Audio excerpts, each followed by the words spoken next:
So now we're going to reassemble this head. I've been doing some other things besides working on this Jeep. So I got all the valves lapped in really well. Let me move this light so you can see what this thing looks like after you get them lapped in.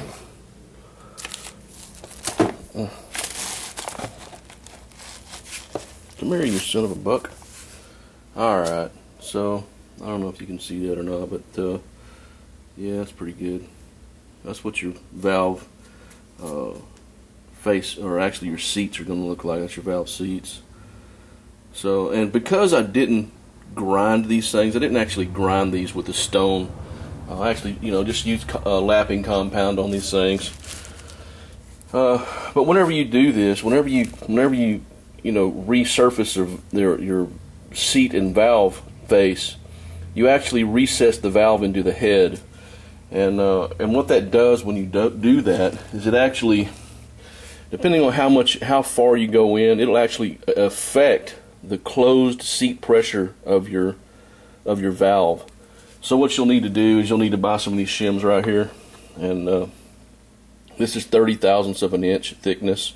It's not very much, but it's going to reset the spring pressure, the closed seat pressure, to where it's supposed to be. If I had used a stone or something, I probably would have gone 60 thousandths. But again, this was just lapping the valves in, and they turned out really nice. I mean, the valves really turned out really well. So this thing is gonna run like a brand new car. I'll put it back in there, guaranteed.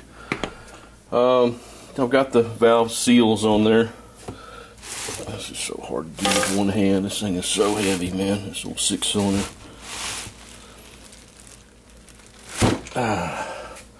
We got the valve seals on there. Whenever you do put these valve stems back in here, be sure to lube them real good. I use this Royal Purple Gear Lube 7140, and I'll also use that on the valve stem.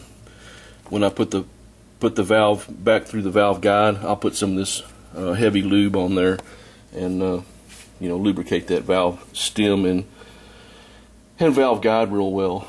And let's see what else. Oh, this tool here is what we use. I couldn't find mine, so I had to buy another one here.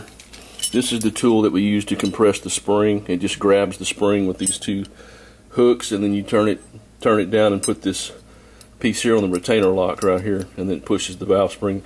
Actually pulls the valve spring against the retainer lock, and you put the valve in the guide, and then put the retainer locks in the retainer, and you're good to go. Valve head is back together and good to go. Also, I used a die and cleaned out all the bolt holes for the heads.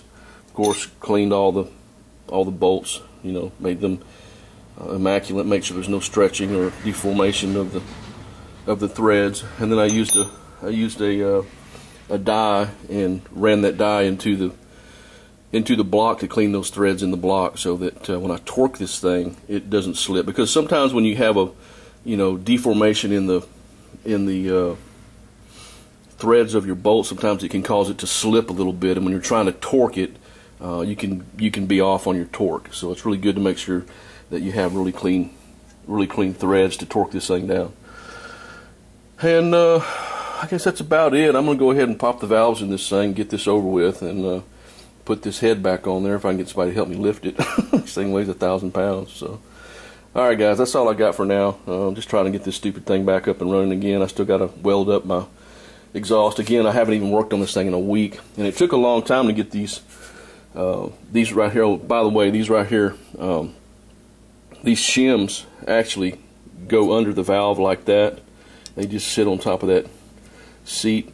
It was really hard to get the right one for this Jeep, because this Jeep is actually unique, or this head is actually a unique head.